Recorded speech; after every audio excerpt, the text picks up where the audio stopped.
Welcome to 412 Sports Talk, the number one podcast for Pittsburgh sports. Steelers, we talk it. Penguins, we talk it. Pirates, yeah, we talk it. With the biggest guests. Bob Pompiani, Pittsburgh legend. Mayor Bill Peduto, the mayor of the city of Pittsburgh, is on with us. Doran Dickerson, West Allegheny legend. Trey Essex, welcome. Available on iTunes and Spotify. Hosted by Mad Chad Nolan. It over too much. Well, now he's not turning it over at all. And Eddie Provident. We've got the best team in football. And now, 412 Sports Talk. Welcome to another episode of 412 Sports Talk. I'm your host, Eddie Provident. With me is the potential new head football coach of the Pine Richland Rams, Mad Chad Nolan. I heard you're putting your resume in for the Pine Richland job that is now opened up. You sure you want to handle parents and administration like that? I would like to take the job just to get fired. I would go in there and every parent that they're like, I want my kid to play, then he's not playing at all. He's not playing ever. Not even a snap. He's not even, I'm going to crop him out of the team photo.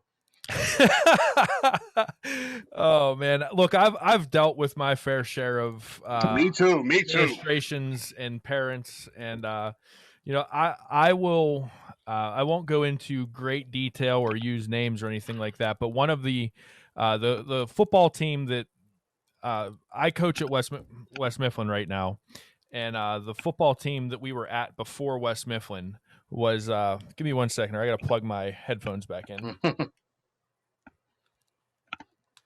We were at Steel Valley before we were at West Mifflin. And that's where I played football my sophomore and senior year. And we went on a run where, our coaching staff took that team to a state championship in 2016, a Whippeal appearance in 2017 that was derailed by a couple of big-time injuries.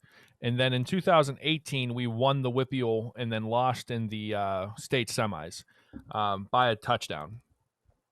So we went on a little bit of a tear there for our last few years. 2015, we lost in the Whippeal semis, so we were, right on the cusp at that point, and we lost by a touchdown to South Fayette, who was at the time the powerhouse. And our head coach basically got ran out of that school. Which is just what? Yeah. We finally get to the point where we are winning consistently. We're building a program, and he not only the thing that Rod Steele was the coach, and the thing about Coach Steele that always made me proud to be a part of his staff was not the fact that we won like that. In 2016, that was the year that was the Paris Ford team. In 2016, when we won that state championship, we had 33 kids on that roster. Do you know how many of those 33 kids, do you know how many made honor roll? 31 of 33 football players made honor roll that year. I was going to say half. Yeah, and it was a legitimate honor roll too, because I would say about 15 or 16 of those kids went on to either community college or some type of secondary education. I know at least 10 of them were playing football at the next level. We had a lot of smart kids, we had a lot of dedicated kids, and we had kids that cared. And it took time to build that atmosphere. Mm-hmm. And he was ran out by, different parents and administration who didn't like him. And it was sad to see that for that community. It was sad to see that for Coach Rod. Now, Coach Rod landed on his feet, ended up at West Mifflin, took that job before anyone could fire him. And it worked out really well. We're starting to build there too now. And I'm glad to say I'm a part of that staff. But this whole Pine Richland thing reminds me of what happened to Coach Steele. And for those of you who don't know, Eric Kasparovich, Coach Casper, affectionately referred to by all the players, was completely out of the blue relieved of his duties in the coaching spot for Pine Richland football was put up as vacant. So what happened is you have this coach who has won 4 WPIAL titles, I think 2 state titles, has gotten national recognition for the type of football teams they've put out. Ben DiNucci, one of their quarterbacks, is playing in the NFL. You can say that he's a third-string quarterback in the NFL. That's fine. He's still in the NFL. Still in the NFL. We just talked about Phil Dracovic a couple weeks ago with Chris Carter. He's going to be an NFL guy.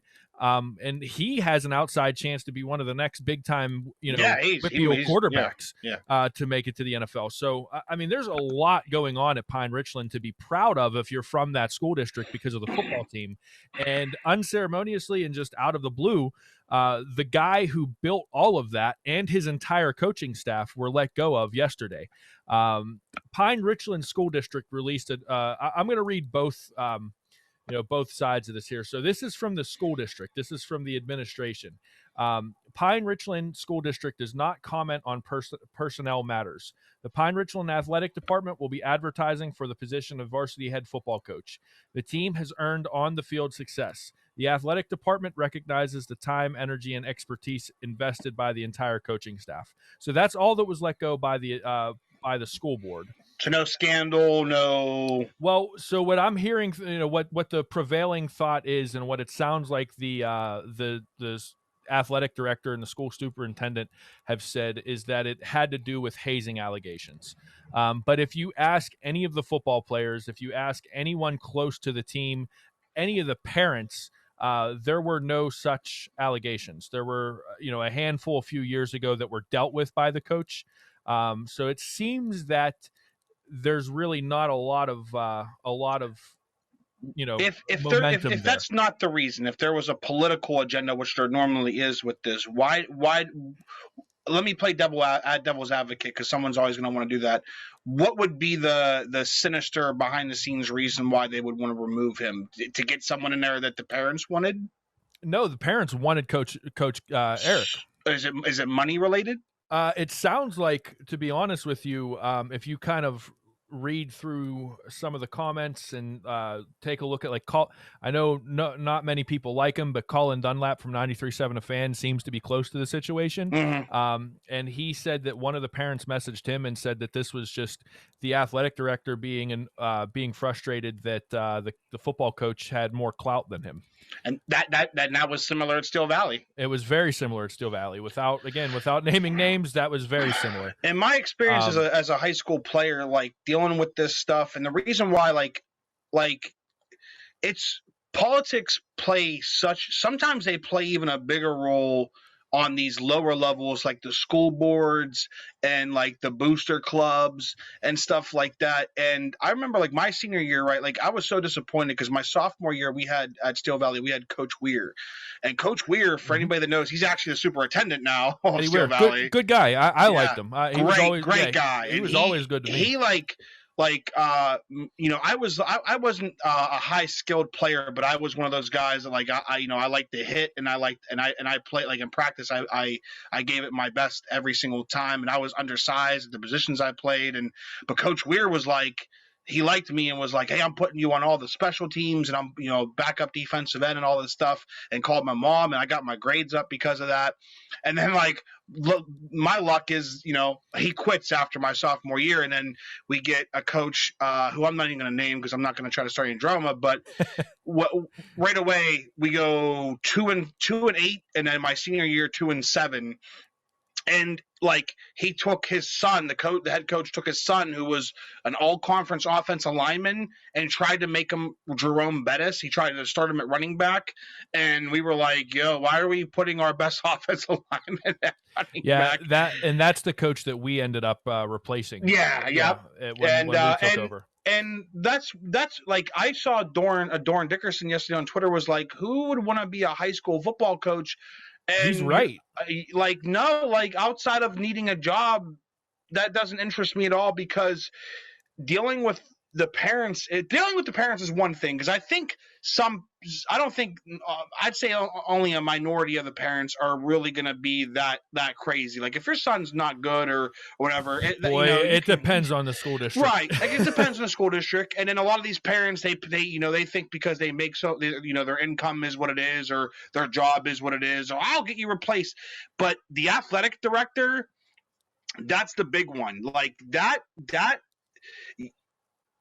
I feel like the athletic directors, like, I know it's still Valley, is like they'd rather they want to coach all the teams themselves. They're like Jerry Jones. It's like having Jerry Jones as your boss, where it's like you don't really have control of the situation. It's not really your team. And that's why, like, man, I wouldn't want to deal with that. I'd rather be a college coach, and even that's with the boosters and stuff. But I'd rather be involved in that, because high school, it's vicious and it's so cutthroat. And the smaller your neighborhood is, like, it's just like, and then you can't even go out to eat or anything like that, because it's like there's so much animosity and stuff like that. Yeah. And this whole thing with Pine Richland, just like, it's a guy and a coaching staff that invested in their community, and it's sad to see it. It does remind me of what happened with Coach Steele, because I'm only speaking because I know this from firsthand experience, what happened. That you get these coaches, like the coaches that really build up these programs. I don't think outsiders realize how much time and effort goes into this. And again, I can only speak for Coach Steele, but he's a lieutenant with the Munhall West Homestead Police Department, and he purposely took the night shift so that he could be at the school during the day. So he was working an 8-hour shift overnight. Then he would go to court in the morning and do all of his court appearances. Then he would go to the school for a couple hours to check on all the students, get with the players, do whatever he had to do. He'd go home, sleep for 3 or 4 hours, and then he would be right back at the school for weightlifting and for practice and everything that was going on. I mean, that's a 16 to 20 hour day that, he could be spending with his wife. He could be spending with his kids. He could be spending, doing the things that he would probably want to do.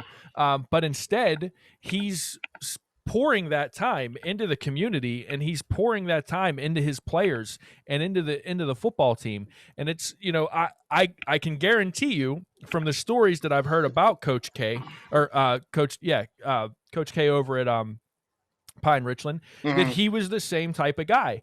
I know one of the dads of one of the offensive line coaches, and he was telling me about how much of a tight knit, family that Pine Richland football team is. And this was last year before any of this blew up, when I was talking to this guy. And, he just told me how much fun his son had coaching that football team.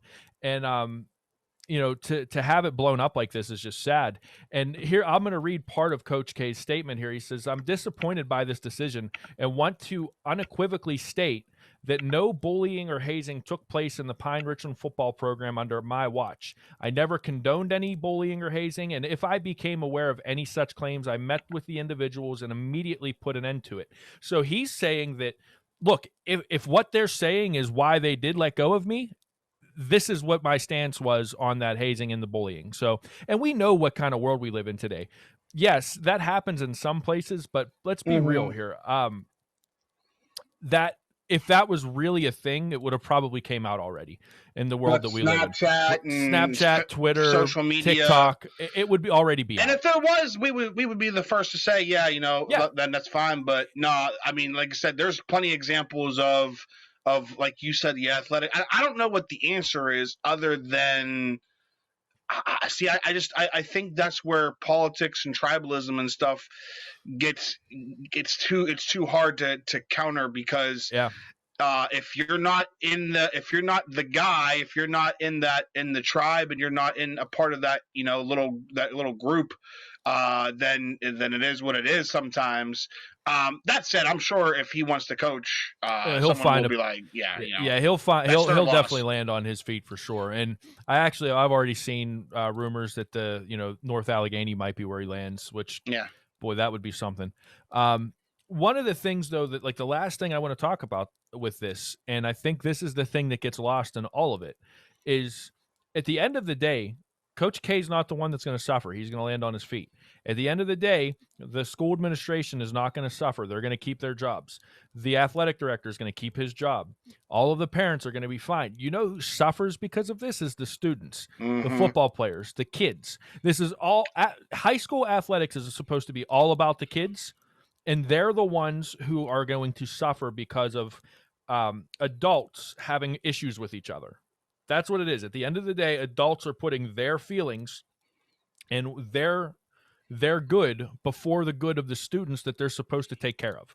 And that is sickening, and it's stupid, and it's a shame that it happens, man. Yeah, well, you ain't got to tell me about adults putting themselves first over kids. Yeah. Because I know all about that. You have a very firsthand experience with that. And that's, again, it's just like, you know, that I don't know how you combat that, because that's just the part where it's like human nature. Like I don't know what the fix is besides like socially trying to educate people, like, hey, you know, but like you can't force people are going to act how they act. So I really don't know. This is one of those rare ones where I have no answer. I have no answer to how to solve this problem other than hopefully this coach goes to North Allegheny and then, you know, shows them like, you're a bunch of idiots. One of the students has even already said that the football team might consider boycotting the season. And that would be, but then again, then the counter to that is like, well, then, you know, if you're a senior, you know. Yeah, you've already lost a year to COVID. I mean, a real year to COVID. You know, do they want to do that? And as much as it would be cool to see the players take a stand for their coach, I think that everybody, including Coach Kasparovich would agree. Don't do that. Don't give up another season because of this stupidity. Right. And if I were talking to any one of those young men on that football team, I would tell them, as frustrated as you are, put that into the field, put that into what you do, and better yourself and better your chances to get a scholarship and to get looked at by colleges, because you're already at a great program and they're going to be looking at you. Might as well make the most of it and you know, use that chip on your shoulder for something positive. And I'm sure that's what their coach would tell them too. So that's just the local stuff. That's the local sports gossip. We've got Julian Edelman, that is apparently a Hall of Famer all of a sudden, depending on who you talk to. We've got a new Pittsburgh Penguin in Jeff Carter, rocking the number 77, bringing it back out of retirement. He's going to be playing, I think, right off the bat with all the injuries. We're going to see a lot of minutes out of him.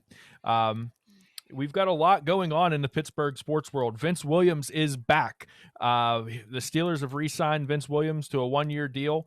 So I guess all of that money that they didn't have because they signed Juju and they lost all those defensive players, I guess that really wasn't a real narrative. So we're going to take a quick break. We've got all the local stuff out of the way, and we're going to talk all of everything we just listed. And again, this is the 412 Sports Talk podcast brought to you by MCM Studios. Hey, 412 Sports Talk family, what's going on? It's your guy, Eddie P. I'm sitting in MCM Studios right now with our sponsor, my man, Mike Hitt. Mike, what's going on, brother? What's up, bro? 412 Sports Talk podcast, Pittsburgh, PA. What is up? What we're doing is, you know, we're a local podcast. We talk Pittsburgh sports. We're completely supported by people that are either from Pittsburgh or have ties to Pittsburgh. And even our sponsor, MCM Studios, is over in Allentown in the heart of the city of Pittsburgh. But I wanted to bring you into the studio so you could see what Mike's got going on, and you can see a little bit of, you know, what happens behind the scenes here at MCM Studios. So, Mike, what are you working on right now, man? I'm working with always a stable of talented artists. Whether they're from Pittsburgh, they come to Pittsburgh to come to MCM Studios, they move here from out of town, whatever the case may be, a young, old, guy, girl, pop, rock, reggae, R&B, trap music. You know, I just work with a lot of guys that need the love and the attention and the direction in order to get their sound and their business together and their whole artistry, you know, in a position that is the quality and the vision that they were looking for. I kind of just help them bring all that together. So they're like, oh, you know, or I would have been lost for the next 3 years if you wouldn't have said, hey, go do this, or sing your song like this, or write a song like this, or this is a good look for you as an artist. That's really what MCM Studios does, and what I have going on is just continually helping artists. If they get famous, they get famous. If they don't, they don't. But just helping them along on this artistic journey so they can look back, and it felt like it was worth it. Yes. I know how much it means to be a musician and need that backup. And I'll be honest with you, Mike has been a big part of the business side of 412 Sports Talk and how much we've grown as a business too, helping us with the legal side of things, giving us all the tips that he's learned in 10, 11 years of business. So, like I said, I just wanted to get you guys to take a look at the studio, hear it from Mike himself, and just get a little bit of the behind the scenes of one of our sponsors, our first sponsor, MCM Studios. And you can check them out at 412mcmstudios.com. You can check them out on Facebook at MCM Studios Pittsburgh. Check Mike out on Twitter at Mike Hitman with 2 T's. Let's build this Pittsburgh community because there's a lot of cool people, a lot of talented people, and a lot of great things going on in the city. Mike, you got anything else to leave them with? You know, support the people around you that are doing cool things. If you can see that they're serious and they're dedicated and they're putting the time and they're making the investment in themselves, at least make, at the very minimum, the investment of believing in them. That's what I did for 412 Sports Talk podcast. That's what I do at the studio with the artist. Just look at your life as one big investment, and I really think by doing that, we can all help bring everybody around us up. So there it is. I hope you guys enjoyed this little mini tour. We'll be back with stuff like this. In the meantime, again, I'm Eddie Provident. For Mad Chad Nolan, for my man Mike Hitt, we'll catch you later. Peace!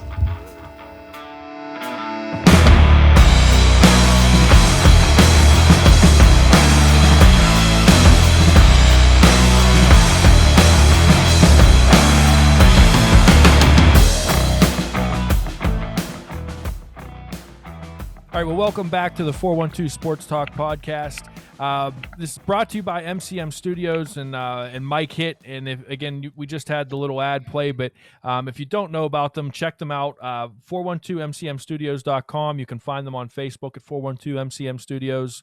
Find them on Twitter. Mike, you can follow Mike on Twitter at Mike Hitman with 2 T's.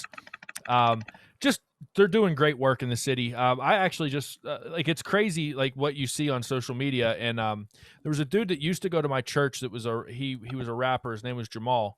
And I just randomly I saw something that Mike had posted, and I saw Jamal comment on it and like the post. And I was, how in the world is Mike connected to literally everybody? I mean that dude knows everyone. But he's good at what he does, and that's why everyone knows him. 5-star after 5-star after 5-star review on Google reviews. Really, just honestly, if you're into the music scene, if you're looking for studio time for anything, Mike is definitely your guy, and you want to give him a look. If you mention the podcast or mention myself or mention Chad, you'll get 15% off of your first hour in the studio with them. So. Again, 412mcmstudios.com. Definitely give them a look. Chad, we've got a lot to talk about in the Pittsburgh sports world. Not only is there drama going on in the high school side of things, but Julian Edelman announced his retirement because the Patriots released him this week.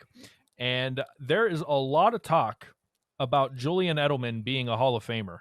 And I mean, he played for the Patriots, and he was one of Tom Brady's go-to wide receivers. So it must be true, right, Chad? So was Deion Branch. Yeah. So I'm gonna. This is one of those times where I wind Chad up and I let him roll. Your thoughts on the whole Julian Edelman thing? So it's absurd to even suggest him being a Hall of Famer.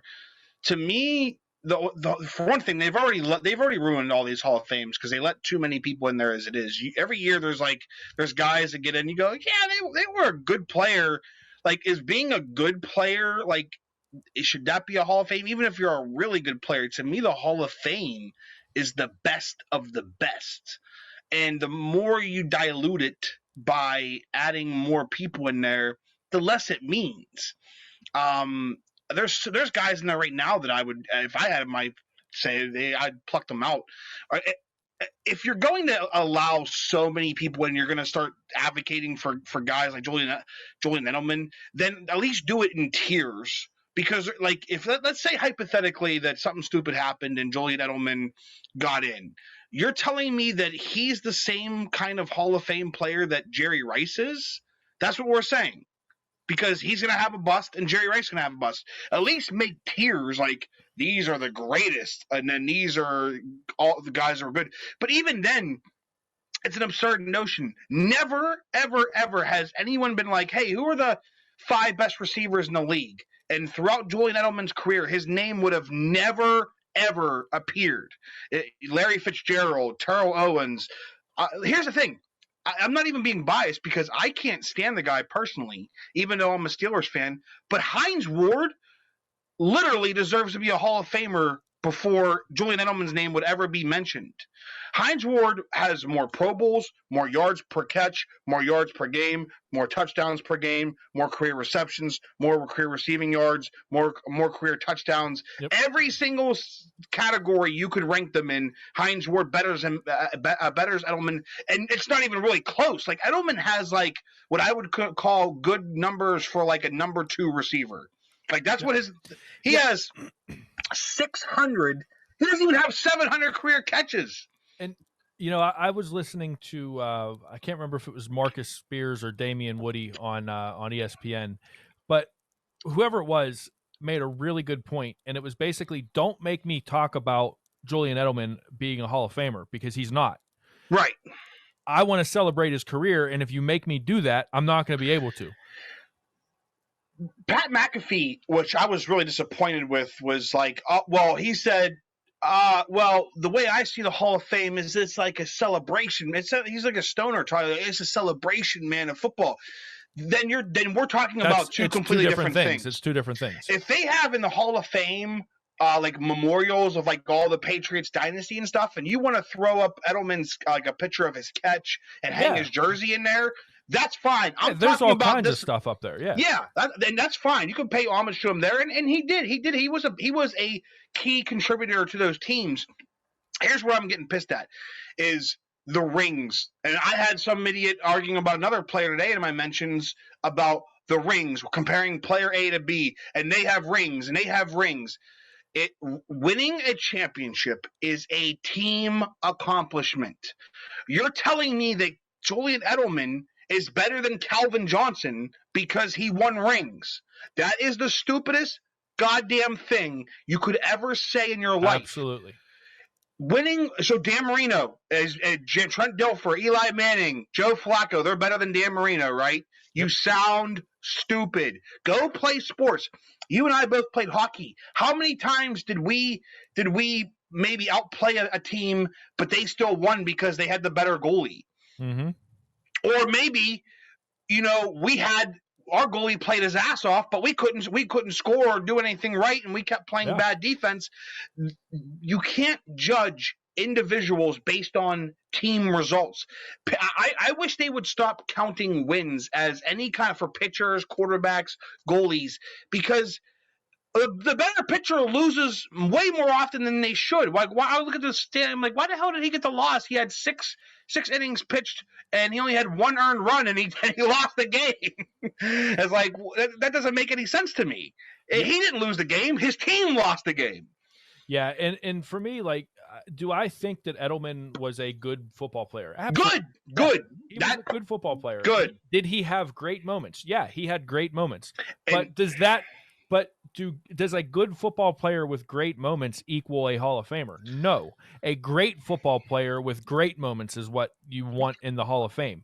And I don't think Julian Edelman was that. And I think it's a shame for guys like Julian Edelman that as soon as they retire, we move to this conversation because rather than being able to say, man, he was a good player, he was good at what he did, and rather than like giving him the kudos that he does deserve, now guys like you and I have to say, no, he's not a Hall of Famer, and here's why he's not. It has to be a negative thing. He never rather even than just made the letting Pro people, Bowl. rather than just saying, man, he was good, and let's appreciate career. what he did with his career. People are so quick to just, here's some factors that he has going for him, and people aren't going to like this. But one, okay, is the Boston media. Whenever Boston has a huge market, so they can create news like this. I mean, some of those remember like the Red Sox guys, like Johnny Damon and all those guys, they would talk about how like collectively they were great and they had some great players in their team, but every single one of those like key contributors to those World Series teams, they would talk about how great they were, and I'm like, no, they were just a good team. Like those guys weren't individually great. It was just a good team. So the Boston thing, the Tom Brady thing, obviously, you know, that was Gronk. Meanwhile, Gronk was his number one receiver. Like Gronk's a slam dunk Hall of Famer. If you want to have that conversation, he might be the best tight end to ever play. But and then also three. Here's part of it that I was thinking about that people aren't going to like, bro.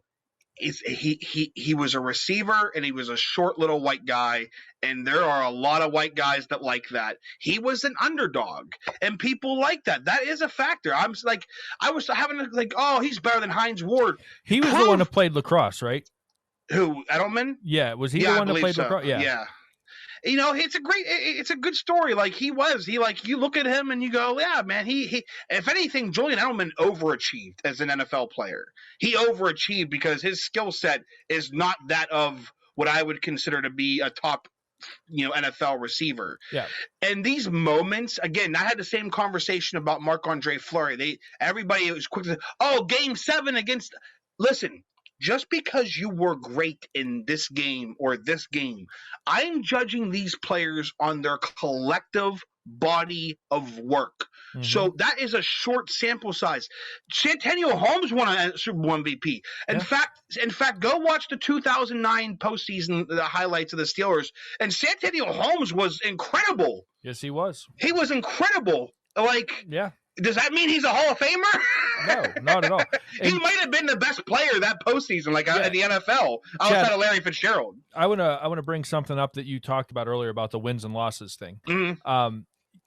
I'm going to give a shout out to a friend of mine, one of my best friends. His name's Mike Larco. You can follow him for any kind of baseball content at Larco _9, LARKO _9. Huge baseball fan, has a lot of good Pirates takes, very informative when he does tweet about baseball. But he retweeted one, and his tag on it was people think wins and losses is a good judgment of pitchers. All right, I'm gonna not give you the names, okay? I'm just gonna give you the stat lines, okay? Mm-hmm. Since 2018, okay, pitcher A has 25 wins with a 2.04 ERA and an 11.55 strikeouts per 9. Okay, that's pitcher A. Pitcher B, 26 wins, 4.66 ERA with an 8.85 Ks over 9. Pitcher A is Jake DeGrom. Pitcher B is John Gray. Okay, Jake DeGrom played for terrible Mets teams and did not get any help. Only had 25 wins, but was a dominant pitcher. John Gray was a decent pitcher, is still a decent pitcher. He's not bad, but he has one more win than Jacob DeGrom in the last 2.5 years. But his ERA is more than double what Jacob DeGrom's is, and almost less than 3 strikeouts per 9. So if you put Jacob DeGrom on a team like the Astros or a team like the Yankees or a team like the Dodgers, Jake DeGrom probably wins 25 games. Absolutely. In one season, not over 3. And so that's, to your point, wins and losses, while it's a factor when you're judging success, that's judging the success of a team, not a player. You can't, like you said, does that mean that because Trent Dilfer won one more Super Bowl than Danny Marino, or Warren Moon, then all of a sudden he's a better quarterback than those two? Troy Aikman won 3 of them, and I'll still right. say that Dan Marino was a better quarterback than Troy Aikman. Now, it's asinine, yeah. The other argument is, now there's a different argument to this, is would you rather have Julian Edelman's career Or would you rather have like Calvin Johnson's career, where Calvin Johnson at one point was considered probably the best receiver, most athletically gifted receiver of his career, but he played on a shit team and never even saw, I think he played in the postseason once maybe or twice. Yeah. And Julian Edelman was not really the guy, never really considered one of the best at his position, but he was, gifted the ability to play on these Super Bowl championship teams and play with a great quarterback. That's going to be a different answer for a lot of people, because I would rather be considered the best of the best. But some people are going to say, no, I'd rather have those championship rings. But again, in my head, I'm like, well, those championship rings are team accolades. I'd rather be considered the best. If you can have both, like Jerry Rice did, that's great. That's a great take, and I think that you should probably put that up on Twitter as a Twitter poll question. I'm serious, because I think it shows a lot about different people and what drives them. Because for me, I would rather have Edelman's career, where I'm one of the guys. I played my role. I was an above-average player, but I got those championships to prove I made it to the top of the mountain. And I'd be interested to ask, like Calvin Johnson, would you trade your career, your first ballot Hall of Fame status, or Barry Sanders, or Barry Sanders, for Julian Edelman's Super Bowls and his playoff success? That's a really good question, Chad. I think when this show is live, I think we make that a Twitter poll question. Would you rather be a Hall of Famer or a 2-time Super Bowl champ? If you had to choose. If you had to choose between the two, yeah. To me, I'm all about me. That's fair. Hey, dude, that's fair, man. That's fair. That's how one some of my people favorite. are wired. I wish I still had it. I'm going to try to track it down, because I'm trying to build my book collection, as you can see. And I used to have this book when I was a kid, and I was fascinated with stats and where guys played, and it was called The Greatest Players to Ever Play the Game. It's a little outdated now. I'm sure they've put out a new edition, and like there was only 100 guys in there. And Julian Edelman they could put 500 guys in there, and Julian Edelman's name probably still wouldn't come up.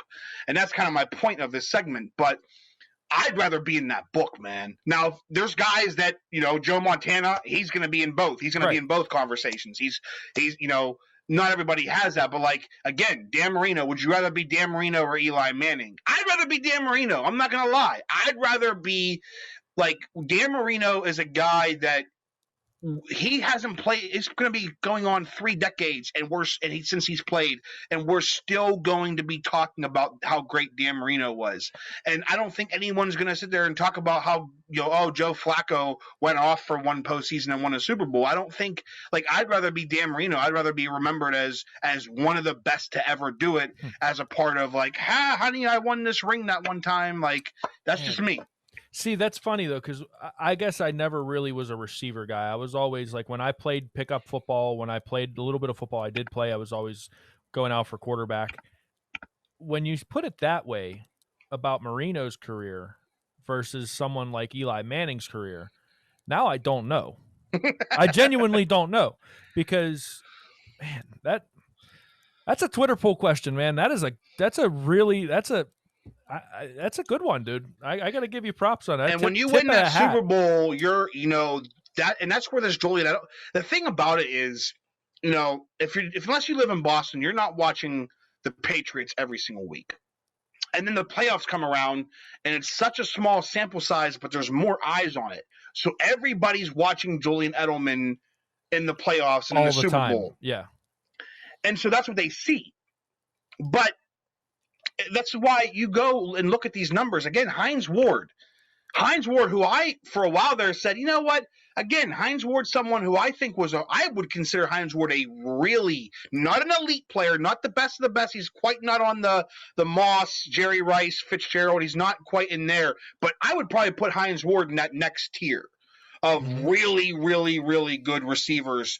And Hines Ward made 4 consecutive Pro Bowls. He had 1,300 yards on a team that was quarterbacked by Tommy Maddox. He wasn't catching passes from Tom Brady. He had 12 touchdowns, 10 touchdowns, 11. And again, That's where I judge these running backs and receivers is, can you get into the goddamn end zone? To me, great players score touchdowns. Yeah. Hines Ward had 85 career receiving touchdowns, and then he had another couple rushing touchdowns. Julian Edelman doesn't even have 40 career touchdowns. Yeah. It's not even a comparison. Hines Ward should be in the Hall of Fame way before Julian Edelman. I agree with that, and I think like my thing with Hines Ward, my argument for him is a little different because of the type of player that he was. Yeah, why is he not getting? He's everything that everybody's saying that Julian Edelman is. And again, that's where I think maybe there's a small amount of the race factor here, and also there's a big anti-Steeler bias too. Don't get that twisted. Yeah, there's so many Steelers in the Hall of Fame that Hines Ward was tough-nosed, blocked. I mean, and I always said the blocking shit was overrated, but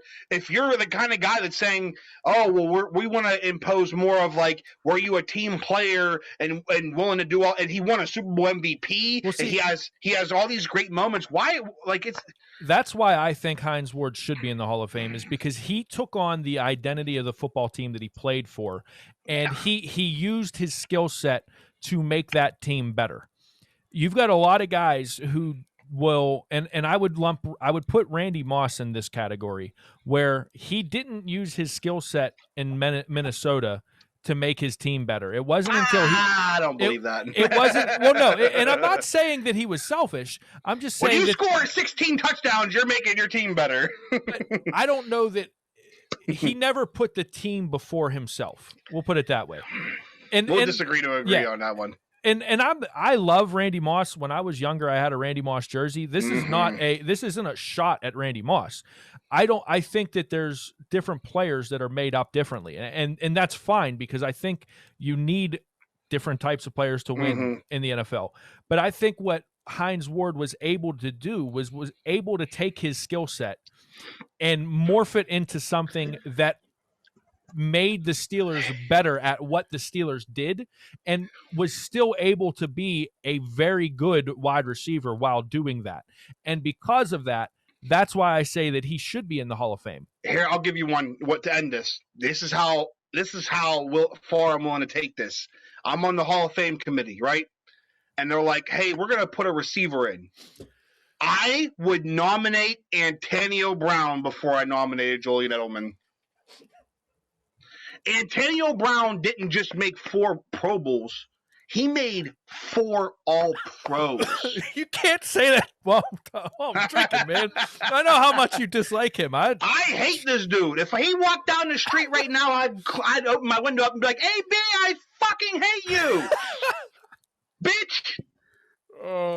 And then he'd probably throw gummy dicks at me. Hey, man, that's one of my AB is one of my followers on Twitter. You better watch it. But there's no doubt in my mind that Antonio Brown would deserve, and I'm not saying he does, but I would vote for Antonio Brown to get in the Hall of Fame because when Antonio Brown was at the prime of his career, which lasted more than a few years, it wasn't just a playoff game here and there. It was about 5 or 6 years where he was dominant. And the same with Julio Jones. It was them too, really. They were kind of battling for it. And Calvin Johnson. And all those guys deserve to be in there. So, like, it's not Calvin Johnson's fault that he got drafted by the Lions. It's not his fault. You can't hold that against that guy. I agree with that. It's like Dominic Hasek in the NHL. You know, he didn't have as many cups. He played for the goddamn Sabres. What did you want him to do? Yeah.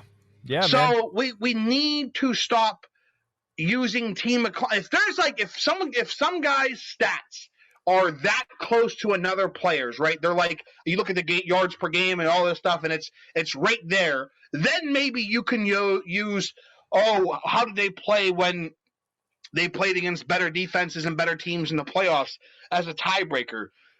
But using championships and team accolades is so easily debunked, because the minute you say that, I'm going to go, okay, so that means Trent Dilfer's better than Dan Marino. Yeah. And your whole argument is just shit at that point. But we also see that and not to belabor this conversation, but we also see how the goalposts are moved when it's convenient, because one of the big detractors against Ben was how bad he played in the Super Bowl against Seattle. And it's like, well, how come that? Why does that overtake how good he was the 3 games? The 3 games prior to, him has more weight than 3 games, and that doesn't make any sense. My brain can't comprehend that. And if you look at Ben that year and the year before, you could see the whole football team elevated when he became the quarterback. Absolutely. But he took them to a Super Bowl. I don't care how bad he played. He took them to a Super Bowl championship. And he won. So it's like, again, and that's what it always changes, right? It always goes, but then, when Trent Dilfer wins a Super Bowl on the back of the defense, arguably one of the top 3 defenses of all time, he won a Super Bowl and he deserves that. Yeah, but come on, man. He wasn't the reason they won. He wasn't even the starter at the beginning of that season. And football is even worse when, you literally leave the field and have a whole set of other players come on the field to help you win or lose the game. Right. And you're like, yeah, well, they won. It's like, yeah, well, there's 21 other players. The only sport that I will listen to the argument for championships that's a team sport is basketball. Because there's only 5 guys. There's 5 guys, and most of them are the stars are going to play 40+ minutes a game. Yeah, absolutely. In hockey, your stars are going to be on the ice 25 minutes tops. Yeah, that's not tops. Even barely a third of the game. And it's like, well, he won more cups.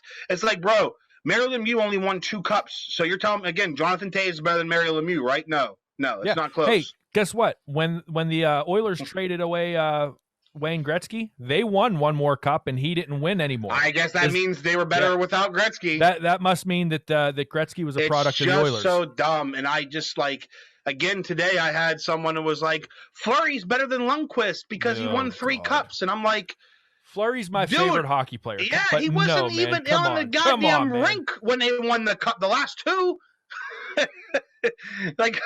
It's just dumb. Listen. You will not find a bigger Marc-Andre Fleury fan than me. I will defend that dude. And he's having a great year too. He is, and I think I lump him in with the Chris Osgoods of the world, where they're borderline. They won their Stanley Cup. They were a part of some really good teams. But was Marc-Andre Fleury ever a top 5 goalie in the NHL? I mean, you'll see a bunch of Yinzers say yeah, but if you ask anybody let's be realistic. Let's look at his statistics. Let's look at his top underlying 5. There might have been, I think, maybe a couple of years. There was 2 seasons where he might have been around 5. He was never a top 3 goalie though, never. But so does that? That's the thing, man. I don't know. As big of a Marc-Andre Fleury fan as I am, I don't know if that's enough to get him into the Hall of Fame. Now he's going to get in because he has all those wins. He has all the wins. If he finishes this season off the way he's been putting it together, that's gonna, especially if he gets some Vezina votes this year, that's gonna help him. So I think he's done enough to get in under the circumstances, but I wouldn't put him ahead, like you said. I wouldn't put him ahead. I'll say this: Marc-Andre Fleury deserves to be in the Hall of Fame in his sport before Julian Edelman deserves to be in his sport. Yeah, we both agree there. Yeah. So speaking of hockey, a lot happened. We just had the trade deadline. It looks like the Columbus Blue Jackets were more sellers. Sucks for Brandon Dubinsky and all of those guys, even though he's not playing anymore. But when I think of the Blue Jackets, I think of idiots like him. And speaking of idiots like him, Nick Foligno went to the Toronto Maple Leafs for a lot. I know they got another defenseman thrown in there too, but that was I think it was one of the defensemen from San Jose. That was a 3-team deal. But yeah, Toronto traded a 1st-round pick and I think a 4th and a 3rd for basically Nick Foligno and a depth defenseman, which I think is a huge overpay. I guess if you're Toronto and think that your window is now and you think that you've got the hockey team to do it, I guess why not? But that's a lot to give up for Nick Foligno. Taylor Hall ends up in Boston. Which I think is a good fit for him. I think that they needed help. Yeah, they needed some help. They're like a one-note band. I think that he's going to turn things around in Boston, and that kind of worries me a little. We know about what the Islanders did. We talked about that with Josh Yohe last week with the Zajac and Palmieri trade, and then the Penguins go ahead and pick up what I think was a low-key good deal. They didn't give up a lot for him. And they bring in a proven NHL veteran winger. Forward, plays wing and center. Jeff Carter. He's a big body, which I'm sure makes Brian Burke happy, but he has some scoring punch. And I think if you get him with the right players in Pittsburgh, I think he can be a contributor. What's your thoughts on it, Chad? Yeah, I mean, it wouldn't. When we were looking at like who should we trade for, Jeff Carter's name really never crossed my mind.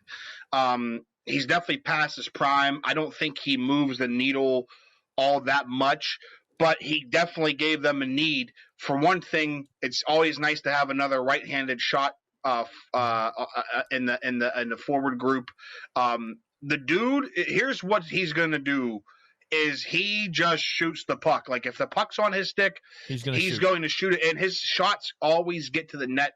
And his shooting percentage, by the way, is very low for his career this year. So there's always a chance that if he just keeps shooting, that those pucks are eventually going to keep going in the net. And he has good release. He's a quick release. He's got a heavy shot. Whenever they announced it, the first thing I was like is there has to be salary retained, because he was making like $5 million a year, and I was like, my God, if they took that contract on, I am gonna shit. But no, they luckily, so he's making less than $3 million. He only has 1 year left on his deal, and he could always retire. He said he's going to play next year, but that could always change, especially if they have a long run. And they gave up nothing. They gave up 3rd and 4th round picks. I think it was a conditional. Conditional, right? Yeah.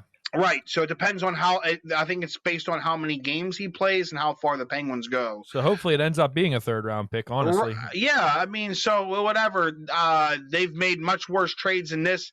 Again, it's not but they compared to what earlier in the day, what they were talking about making that trade with Anaheim for a goon, I was like, no. At least Jeff Carter can play. Again, past his prime. So I hope everybody's not expecting like this is going to be like the Marian Hossa trade back in 2000s, or even the Bill Guerin trade. Honestly, Bill Guerin probably had more in his tank, more left in his tank than Jeff Carter did. But I think it's a nice move. And here's the cool thing about Carter is even though he's past his prime, he's still what I would consider a quality bottom 6 forward. And he's very versatile. He can play wing with Malkin, or he can play center on the 3rd line. And that's going to be, knowing the Penguins' injury situation, that's always nice. I think he's going to debut as center. And then, but when everybody comes back, which is always funny because it's like, when the Penguins are healthy, well, when the hell is that going to be? Because they're never healthy. But let's imagine in this pretend world that they are actually fully healthy. I could see them actually throwing him on wing with Malkin, or I could see them having him center, maybe like Rodriguez and Zucker on the 3rd line. Yeah, and honestly, what you said about him playing center, he's been in those big-time situations, and he's a big-time player enough in his past to where if he needed to fill in for Malkin on the 2nd line for some God forbid reason, he has enough wherewithal about how to be he has enough head game still, like his hockey knowledge is still there, to where he could probably fill in for 4 or 5 games in a situation like that. And last thing on Carter is, even though I'm saying he's past his prime, which he is, like his WAR is like he's only like 9% above like the replacement level. Like he's not a top 6 forward anymore. He's 3rd line. You can maybe get away with it, but he's not like Patrick Marleau is past his like that. It's not the same. Yeah, he's not on that level of like he can still skate. If anything, the biggest drop off is just his goal scoring, and I don't really think that wasn't the main reason they didn't go and say, hey, we're going to go get a 20 goal scorer. They went and got a guy that can you play defense, can you still skate, can you win faceoffs? If anything, him scoring will be a bonus. Yeah, and for me, I think the really underappreciated part of this trade is it lets the Penguins keep the Tanev, Bluger, Zach Aston Reese line intact as their 4th line. And that line, when they're clicking, causes a lot of chaos. They're very sound defensively. I hate that the Selke Award has become the best forward that doesn't really score a lot award. And it's not actually what it's supposed to be, which is the best defensive forward, because I think Zach Aston Reese should be in the Selke conversation with the way that he plays defense. but he'll never get in that conversation because he's not. He doesn't do anything offensively, very little. But you know what? Him and Bluger with Tanev, that is a really solid fourth line. That's a really good depth line. And if you can keep that as your fourth line when Malkin is healthy, and then you have, like you said, Zucker or McCann with Jeff Carter and whoever they want to throw on that other wing, it doesn't matter. I mean, it could be any one of the... Yeah, Rodriguez. Goudreau's the other guy I'd like to see in the mix some. But I believe he's a center, so you'd probably have to move Carter to wing. But I would like to see Goudreau stay in the mix there. But it's good to have that depth. Getting a guy like Carter. Well, yeah, and Bluger's not even going to be ready for the playoffs apparently. Right. So you're already that's probably where Goudreau will hopefully be the guy to replace Bluger, and then you put Goudreau with Aston Reese and Tanev. Yep. Or no, Tanev's the one that's not going to be ready for the playoffs. So actually, yeah, right now. So then you could move Bluger to wing, or Colton. Honestly, Colton Sceviour has been playing decent. Yeah, he hasn't been terrible. Again, that's the whole thing. Whenever Rutherford went out and got Jankowski and Sceviour, I was like, these are guys that would be good if they were your 13th and 14th forward filling in. And now that's what they are. And that's what that's what I was hoping Hextall would do, would be like, because not everything Rutherford did was bad, but he is already, to me, improving on the situation, because he says, okay, you got these guys that these are like, if you're playing GM, like Jankowski should not be in the lineup every night. But okay, tonight so-and-so is a scratch. Okay, now we're going to put Jankowski on the fourth line, and that's where his top. Yeah, and that's Chad, where he should be. The thing about that look, this playoff run is going to be grueling with the way they have it set up. Like, it's going to be a lot of hockey in a short amount of time. You're going to need 14 or 15 forwards in order to make it through this. You might need 15. Yeah, that's what I'm saying. You're going to need guys to come in for a game or two and give these other bottom six forwards a break.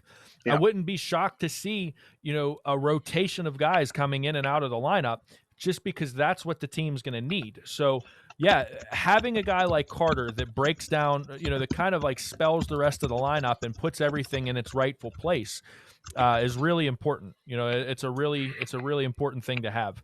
And I think it was a good move, especially for what they paid for him. I'm with you on that.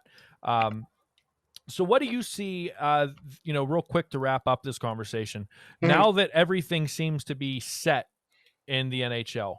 What do you see for our division, and like what's kind of your prediction for the home stretch? I mean, it's going to be, I think the Capitals are going to win a division. They're just playing ridiculous right now. I think real quick, what do you think about that whole Vrana Mantha trade? I kind of feel like both teams. Yeah, I kind of feel like they it was a lateral move. I think that Vrana is a good player. I think Mantha's very underrated. Yeah, very underrated. I think Mantha's a different player, but I think he's good as well. I mean, he's a 30-goal guy. I'm going to say, because I saw people posting, their metrics are so close. But again, let's take into account that one was playing with the Capitals and one was playing with Detroit. Yep. That's a very good point. Yep. So let's see what Mantha does now that he's playing with Ovechkin and Backstrom and TJ Oshie and Kuznetsov and all those guys versus Dylan Larkin and Tyler Bertuzzi, like as being his best forwards. It's night and day. And John Carlson, by the way, and guys like that. So let's compare their metrics a year from now. The thing about Mantha is, again, another physical guy, big body. Yeah, I mean the Capitals. Listen, this playoffs. If the Capitals do what I think they're going to do, and I would not be surprised if they make it all the way. It pains me to say that. But if they get goaltending, they're going to be a tough out. And I do think the Penguins and Capitals will face each other in the second round. Although I think the Islanders will give the Penguins at least a 6-game series in the first round. That's always a tough matchup. But, the Capitals right now they have 6 guys at forward that have scored more than 25 goals in a season more than once. Like, that's crazy. the amount of scoring depth they have, and they're so goddamn big. And then you got dumbass Tom Wilson, who's gonna, drive people crazy. And if they go far, that's gonna be another thing where everybody's gonna go, look how big they are, look how big and aggressive they are. I think that Washington is definitely the team to beat in the division. And I said at the beginning of the year that Florida was like, watch out for Florida. And the Panthers might surprise people because they added some depth too. They added Nikita Gusev. Yeah, and I don't think they're surprising anyone anymore. They've had a whole season. That's going to be it because Carolina's playing really well too. Yeah, that division is going to be good, man. But to me, right now, like the 4 teams that I consider the cream of the crop, I picked Colorado to win the whole thing at the end of the year. They added they're so deep, it's just ridiculous. And now they got a backup goal. Like they're in it to win it. Vegas. And, they have the two-headed monster with Robin Leonard and Marc-Andre Fleury, and they're kind of back to alternating their starts now because Fleury's play fell off a little bit there for a while. So, and Washington and Tampa Bay, the defending champions, who are going to cheat and get Kucherov back, with the whole cap stuff. The softest thing is the Canadian division. One of those teams are going to make the Final Four, and I think they're going to get exposed badly whenever they have to play the rest of the other teams. The only thing I'd say about the Canadian division is that if Toronto gets goaltending from Freddie Anderson or Jack Campbell, or if they split time, with the goal scoring punch that they have, like they are an extreme. I honestly wouldn't be surprised if the Jets are the ones that come out of that because they have the better goalie and Hellebuck. Yeah, but if the Toronto goal scorers can keep it up in the playoffs, I mean, Austin Matthews is having just a bonker season. Yeah, he's unreal. Marner is an elite scorer. He's an elite playmaker. Tavares is having a good season. They have. I was going to the stats. I was like, Jason Spezza is actually having a good season for them. I'm like, what the hell? Yeah. And the one thing I will say about them, and I know that we had this whole discussion with Yoey last week about bruisers and heavy players and stuff like that. But in the playoffs, you do need a little bit of that, I think. And to your point with the Capitals getting bigger with Mantha and having a guy like Wilson and having these bigger, heavier forwards that played a little bit of a nasty game, you get away with it in the playoffs more. And Toronto getting Zach Bogosian, Joe Thornton, even though he's older, Wayne Simmons, now Nick Foligno, they kind of have a little bit of that attitude to them now, to where they might be able to hold up in a tougher series, where before they would just get beat up and pushed around and bullied, and it didn't work. So I'm interested to see what Toronto does. They're the wild card. I always said that go get an Anthony Mantha. Look what it costs to get a guy like that. Oh, that's no doubt. I would love Matthew Tkachuk to be a Penguins, but it's going to cost you a top 4 defenseman or top 6 forward, a first round pick, your best prospect. If you want to do that, that's fine. I'm all game for it. But there's a reason why those guys have the price tag they have, is because they're hard to come by. We'll end it on this. This is a good hypothetical since you brought that name up. The Calgary Flames are kind of in a they're in limbo right now because they have all of these players that are supposed to be elite level players. But they're just not that good. And they just let go of Sam Bennett, which Sam Bennett is not what everyone thought he was going to be at the beginning of his career. He just isn't. But a guy like Matthew Tkachuk, I doubt that they would be willing to part ways with him because of how young he is. But let's say that the Calgary Flames do fire sale, no pun intended. Let's say they have a fire sale and they blow the whole thing up and rebuild. If you're Ron Hextall, and the price tag is one of Poland or Legare, a first-round pick, a middle-round pick, and then a defenseman. Okay, like that's your price tag for Tkachuk. Yes. Yeah, I'm already going to answer your question. Yeah, you jump on it? For someone like that, to me, that's a game-changing player. They gave up a similar package to get Jason Zucker and his big. I applauded that trade at the time, but So far, Jason Zucker is not worth the 16 overall pick and your top defensive prospect. Now, and if Kalen you're Addison. now if you are the Flames, what does it take to move? Oh no! Tkachuk? To me, Tkachuk's still under 26 years old, so I'm saying even if anything, they're probably going to get rid of guys like Gaudreau's gone. Gaudreau's gone. and Sean Monahan and gone and stuff like that. Tkachuk's probably going to be one of their building pieces, I would imagine. I see Tkachuk being the future captain of that team. So no. If I'm Calgary, I'm like, no. You're probably going to talk about Polian, a first-round pick, a second-round pick.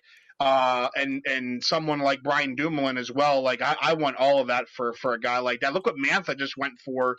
So and Tkachuk's better than Mantha. So you're talking about a premium package to get a guy like that. And again, that's when people are like, we need a guy like Tom Wilson. I'm like, okay, it's going to take a lot to get that guy. Where do you propose we get a guy like that unless we clone him? Yeah.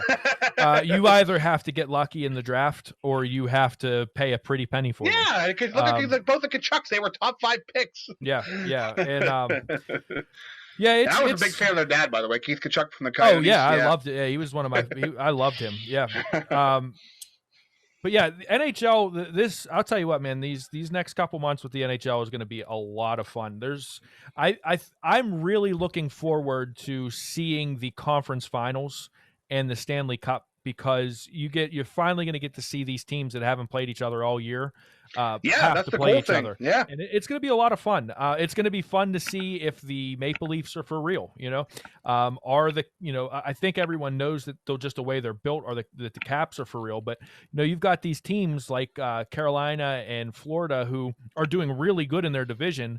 But are they if they get out of the division, if they do make it to the conference finals, what are they going to do against teams they haven't seen all year? It's going to be a lot of fun. And I think the other, this will be it for me. The other thing is, how will this affect a 7-game series when you already have played these teams 8 times? That you've already seen the teams 8 times this year. So a 7-game series, you're already super familiar with them. How is that going to change things up? Is that going to open the ice up, or is that going to shut things down some? Exactly. It's going to be really interesting to see how the playoffs play out in the NHL. I'm really, really looking forward to this. It's going to be a fun ride. Yeah, exactly. No, and like I said, I think that, and also the cool thing is going back to the alignment is when instead of having an Eastern Conference and Western Conference final, the top 4, the 4 division winners in the tournament get reseeded. So it could be you could eventually get a Washington Tampa Bay Stanley Cup final as opposed to a West versus East team. Yeah. So yeah, I think if the NHL had their druthers, I think the one that they would love to see is Boston versus Toronto in the Stanley Cup. Yeah, to me, my dream matchup for this Cup final is the winner of the Penguins division, whether it be Pittsburgh or Washington. I think it will be one of those two versus Colorado. I think that's going to be that would be the best. Could you imagine a Sid versus McKinnon? I gotta be honest. I hate to say it, but I really think Washington's going to come out of that. I do too, but could you just imagine the two Cole Harbor boys facing off against each other? Colorado's always been my mistress team. Yeah, so. that would be, man. There's so many good matchups that could happen. And Vegas is going to be in there. Tampa Bay is going to be in there. So you could legitimately get a Vegas Washington rematch. You could see a team like Edmonton sneak their way, into a conference final. There's a lot of cool things that could happen. You could see a McDavid versus McKinnon for 7 games. That would be just, man, that'd be a lot of fun. So yeah, there's a lot. Like I said, the NHL's got a lot going for them, and especially going into the next season where ESPN's picking them up, I think this is going to be a lot of good hockey on display. So, you got anything else for the listeners, Chad? No, that's it. I'm ready to get caught up on this Pens Flyers game. Yep. So for Chad, I'm Eddie Provident. Again, this has been the 412 Sports Talk podcast, brought to you by MCM Studios and Mike Hitt. Check them out at 412mcmstudios.com. You can check us out. We will have a website launching within the next week or two here. Should be the next week. We've got a lot of new content coming up on YouTube. We've got some new ideas that we're working on, so be looking out for all of that. But again, for Mad Chad Nolan, I'm Eddie Provident. Thanks for listening, and we'll catch you guys next week. Thanks for listening to 412 Sports Talk. Be sure to subscribe so you don't miss an episode. If you like the show, leave us a review, and be sure to tell a friend about your source for all things Pittsburgh sports. Find us on Twitter at MadChad412 and at Eddie_P_412.